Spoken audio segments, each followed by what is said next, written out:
All right. Good Saturday afternoon, everyone. Thank you for joining us at this time. Forecaster Josiah Acheampong here with your weather update. First, we're going to take a look outside at our Skycam in Bushland.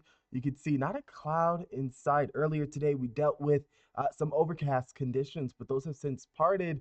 Those clouds, those bank of clouds that have made their way through the area, that was all a part of a cold front that not only brought the clouds, but also has brought with it gusty and blustery conditions, as well as cooler conditions as well.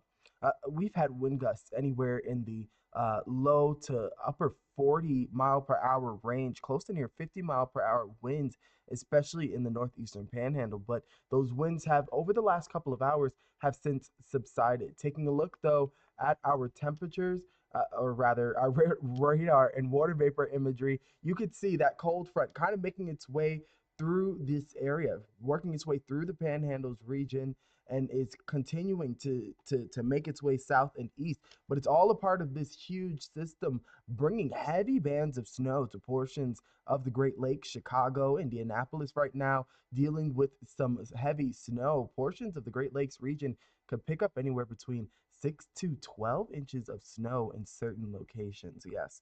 We'll leave the snow to them at this time, although there are some snow lovers here who are trying to see maybe some snowflakes in the area, and I might be able to please some of you with the forecast. But again, we have that system continuing to work its way to the north and east, and along with it, that front that continues to push its way through portions of Texas. But it is those cooler conditions. Earlier today, we had temperatures in the upper 40s and lower 50s, but now we have continued to slide down with our current temperature standing in the low 40s and even the 30s in certain instances. 42 here in Amarillo, 44 for Hereford, 50 in Childress, and 52 in Paducah. That area is still waiting for the cold front to really usher in some of those cooling conditions. But you can see the areas that have had ample time with that cold front already near the freezing mark. 34 in Boise City and 37 in Clayton at this hour, but it's feeling colder than that. Clayton feeling like 27, Boise City feeling like 22 degrees, 30 in Dumas, and here in Amarillo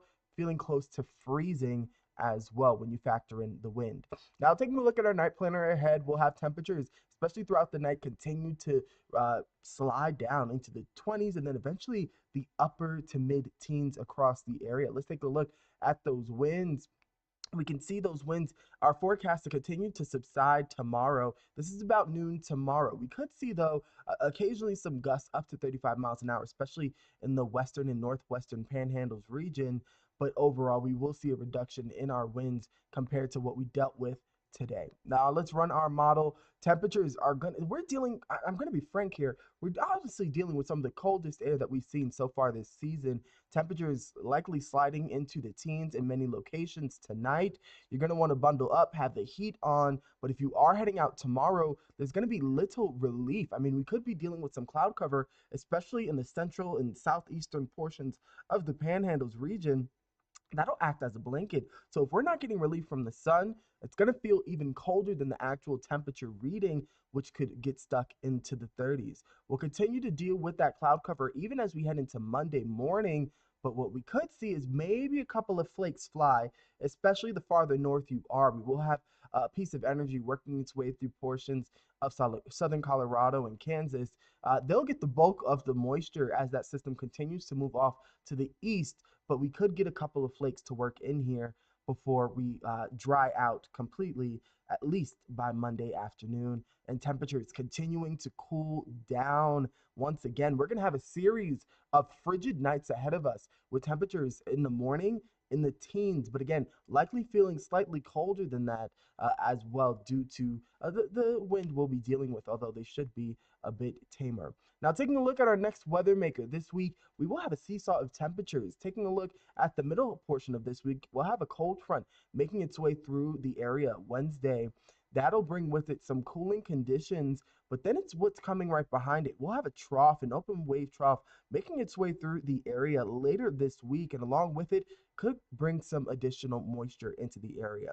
Now, in terms of moisture, we may not pick up too much additional moisture, but anything is better than nothing. Taking a look at our temperature outlook over the next 6 to 10 days between the dates of December 5th and the 9th, we will have a 33% chance of above normal temperatures, but then it's going to be our precip that will likely be around normal. So we're not expected to see too much in the way of precipitation relief. Taking a look at our lows for tonight, many of us in the teens, Guyman, our cold spot, expected to hit 11 degrees. But again, it'll feel colder than that when you factor in the winds. Tomorrow, we will have temperatures barely getting above freezing. Here in Amarillo, expected to hit 35 degrees. Taking a look at our 7-day tracker, we're in the 30s tomorrow, feeling colder than that though, reaching the 40s and 50s by Tuesday. And then we have that cold front working its way through, cooling us down a bit, but then maybe some moisture by the end of the week. Thank you for joining us. Hope to see you all again for our 10 o'clock newscast. And hope you have a great rest of your day. And